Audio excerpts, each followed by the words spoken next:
benzer toplantıları en son ne zaman yaptık hocam? 2 hafta. Hocalarımızı yine davet ettik. İletişim Fakültesinden ve kurumlarla aynı masada yer aldı. En kalabalık masamız eğitim masasıydı.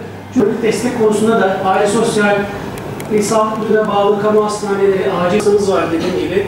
Riskli ve hassas grupların temsili için, çalışılması için bir masamız. Burada da Mart ayında biz bu konuyu ayrı ayrı çalışıyoruz. İl Sağlık Müdürü olarak gecemiz gündüzümüze katarak yaptığımız çalışmalarda siz değerli basın çalışanlarını yine davet ettik. Farkındalık ve medya masasında başrolleri sizi koyduk. Birazdan bu çalıştayla ilgili bilgileri size aktaracağım. Bu çalıştay intiharı her yönüyle, her eksende ele almaya çalışıyor. Çok önemli olduğunu, insanları çok fazla etkilediğini biliyoruz. Özellikle günümüzde son 20-30 yılda çok daha fazla bu etkinin arttığını çok iyi biliyoruz.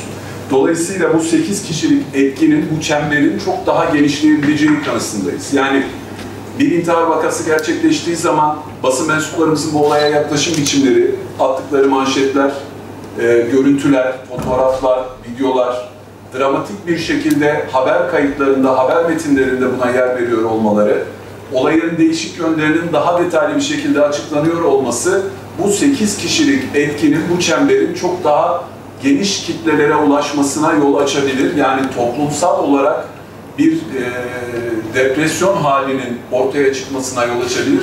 Tabii elimizde bir ölçüt aygıtı yok. Hangi haberden kaynaklanmış olabilir?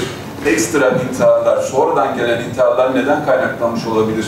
Bunu ölçemiyoruz ama bunun etkisini de göz ardı edemiyoruz. Yani medyada yer alan haber metinlerinin ve manşetlerin ne kadar etkili olduğunu ben de dahil olmak üzere siz gazetecilerimiz çok daha iyi biliyorsunuz. Bunu da dile getirmiş olalım. Burada yer alan, sunumda yer alan hiçbir konu, hiçbir metin bizim kendi görüşümüz değil. Özellikle ve özellikle iletişim bilimleri ana bilim dalında çalışan öğretim üyelerimizin zaman içerisinde bu tartışmada yer verdikleri konulardan yer alan metinler.